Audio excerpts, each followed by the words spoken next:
grew up in the northeast, geographically, County Antrim, and also the political north.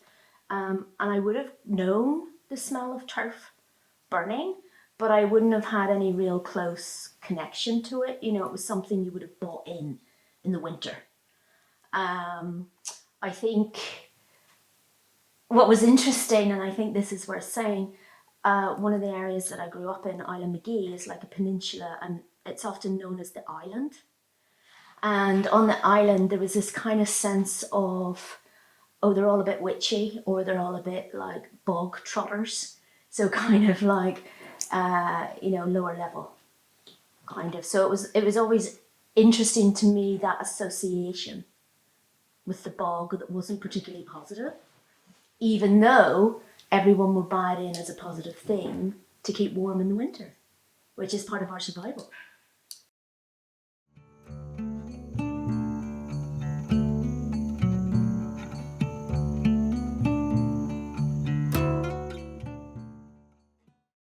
I think when I moved to Southwest Kerry, there was more of it. You know, I could smell more of it in the air at winter.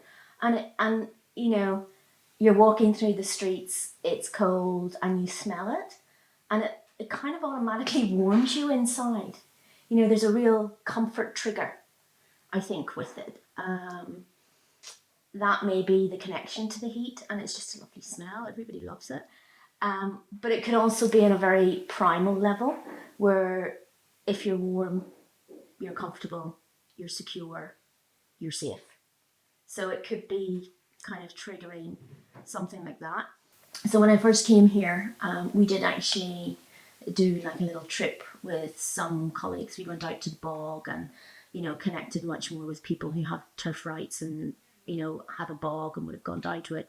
But then over the years, I ended up working kind of sort of arts-led projects that were linked to the bogs, and it also opened up a lot more of, I guess, what you could call bog culture, which isn't just about cutting the turf. You know, if you talk to a lot of people who have experienced a summer on the bog, maybe as children, it's something that's very much part of their makeup. And whether they're from Donegal or Mayo or wherever, there'll be differences, of course, but they'll have a shared memory. Oh yeah, going to the bog, it was really hot. Oh, it was such hard work. Oh, you know, drinking tea out of a bottle. Now, obviously, that's an older generation, but it does form part of people's, you know, childhood memories. And I think that's really interesting and quite special, because in having shared experience and shared memories, I think they're really important for holding us together when times are difficult.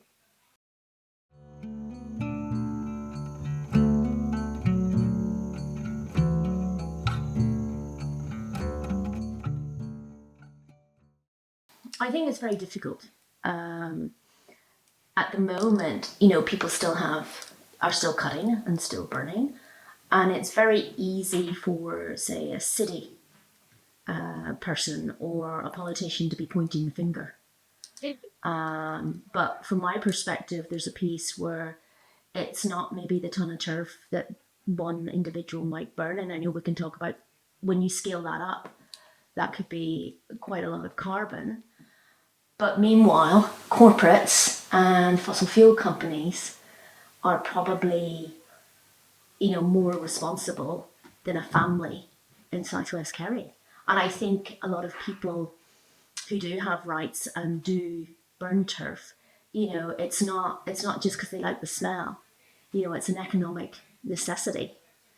And to be blaming them when they can clearly see that, you know, legislation or regulation is kind of somewhat stacked against them and in the favour of the corporates, I think it's not a solid argument. You know, and I think people, again, because possibly, and I don't know this for sure, but possibly because it is about, you know, being able to keep yourself warm and keep yourself safe and secure. I think when someone challenges your own potential to keep yourself safe and secure, we are biochemically, neurologically wired to either fight, flee, or freeze. I think it really taps into those very basic, fundamental ways that we operate as a species. And I think that's not acknowledged enough.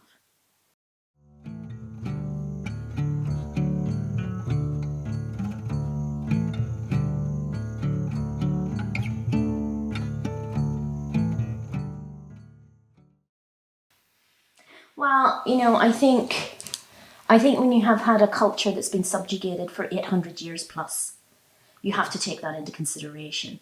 Everything, whether people are conscious of that or not, is framed through that. So when you have a piece of land that no one can take away from you, that is yours, that helps you feel you have some sense of autonomy and some ability to protect yourself and your family, I think that's really what we're talking about. It's I don't think it's so much, it's not as simple as fossil fuels in the bog. It's a much bigger, much more complex issue. And I feel generally, leading into climate change, if we talk about that, I think until we acknowledge people's need to feel safe and secure, we're wired for security. And as soon as we're insecure, we begin to act in a different way. We begin to react and are not necessarily able to make healthy long-term decisions. We move into that fight, flight, freeze, and also acting out.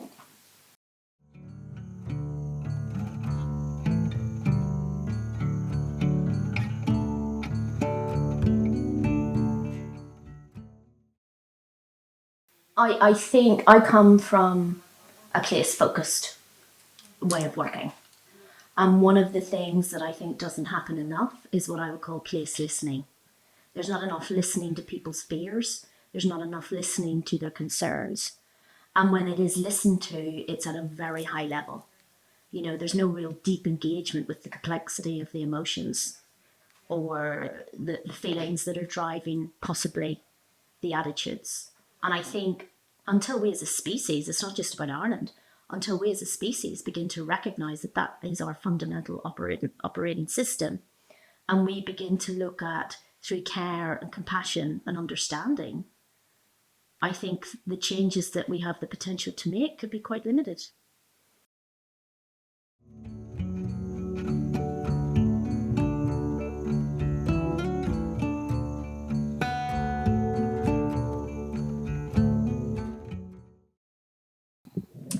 I'm actually at the risk of sounding very negative because I've spent 30 years looking at climate and, sort of climate activism.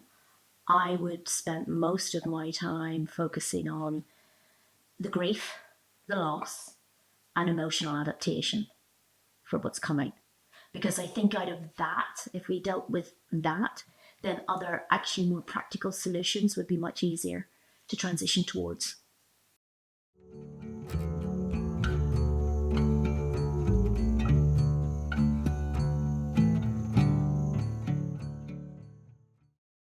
Well, I think there's a recognition, first and foremost, that that's how we operate and that that needs to be done.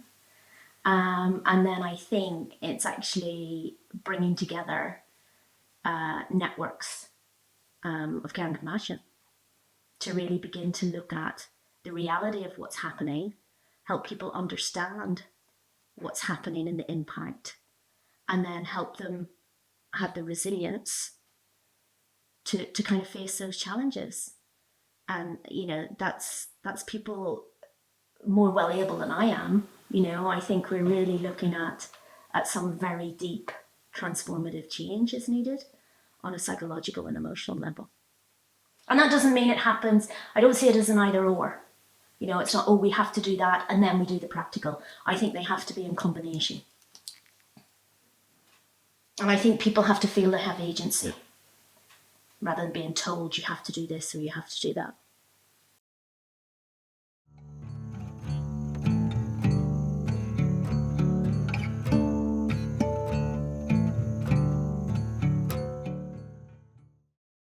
I think we're very lucky here. We have a lot of community groups and we actually have a lot of resilience here. I think there just needs to be the recognition and the acknowledgement of what we're maybe actually coalescing around, you know, the shared awareness, the shared needs, the shared recognition, and then a collective, very open, frank discussion, as well as a co-facilitated process of reimagining what's possible and redesigning on a local level. And I think if that happened everywhere on a local level, the bigger picture would shift. You know, you'd have a different sort of tipping point.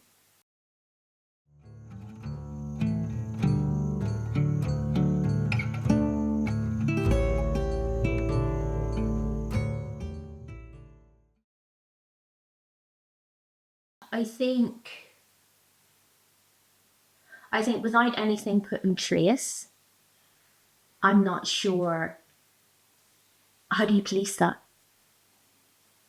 You know, how do you police illegal turf burning? And I think there needs to be an alternative for people, and if there is an alternative that they can see is more equitable and more beneficial, I think the transition would be much smoother. You know, is it carrot? Is it stick?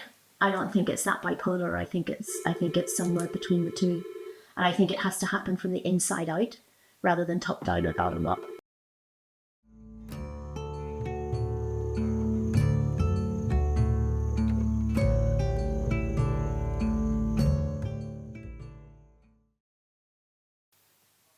Not to shy away from the question, I don't think any government is really doing enough, because to be honest, I'm not sure a lot of our politicians really understand the reality we're facing. You know, there's a lot of talk about 2030, 2050. We don't have that time.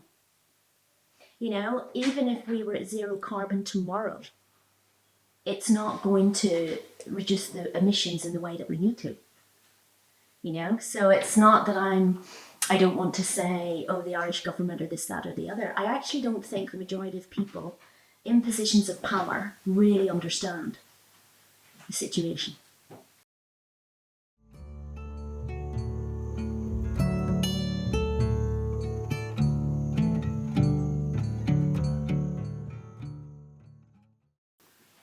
Well, when you have 6 of 9 planetary boundaries already in collapse, you've only 3 to go. I don't see as having until 2050. I think up until now there's been a safe space for people, because a lot of the climate-related disasters have happened somewhere else.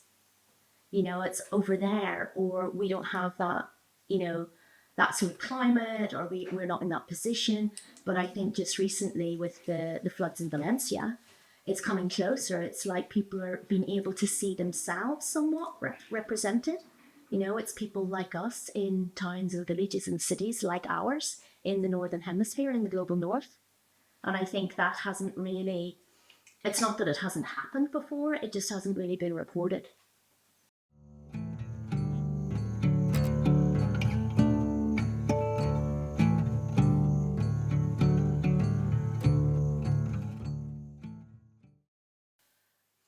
I think there's multiple scales, you know. I sit in forums with a lot of scientists, and I'm very, awareness on its own will never change behaviour. We've had 30 years of varying degrees of awareness. Smoking, for example, you know, we can know something, but it's not going to change our behaviour. So we need to start working very differently. We need to start giving people positive lived experience of change. I think we need to also look at local and global simultaneously, and understand that, you know, the weight should not be fully on the local. There's a lot that we can do locally, but that's not where maybe the big, the low-hanging fruit could be, the potential impact, you know, for change that could make differences. I think being very specific about what, I don't think you can say that. You know, I don't think you can go, we could do X, Y, Z, because I think it's very different in different places. Different places need different solutions. different people, different cultures have different ways of being, different ways of thinking, different knowledges. I think there's a lot of knowledge that isn't actualized or realized from communities, and I think that needs to be heard. And then I think it has to be a much more joined up, like I said, it can't be a top down or just a bottom up. It has to be this collective inside out. And I'm sure, it would be very nice if I could go, oh, we could do X, Y, Z. Here's your 3 top 10 tips to do. We can't do that.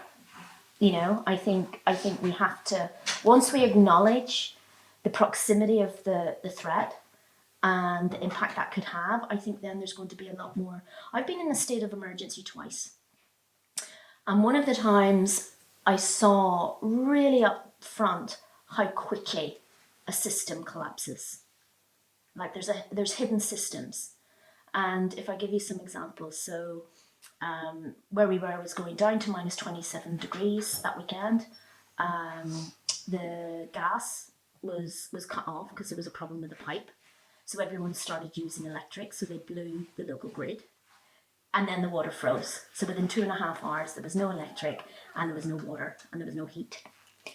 What was interesting to me, this was about 13 years ago, what started happening was suddenly, the phones went because everyone had got rid of their landlines.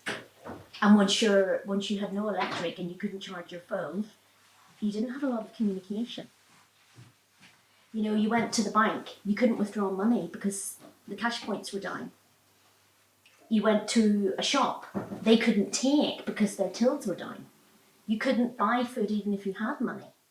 So suddenly, very quickly, you start to see these hidden pieces of the system that collapse. On the positive side, what actually held everyone together was the social networks. People got together in local restaurants whose food was going to be destroyed, so they said, look, we'll feed you if you can buy drinks.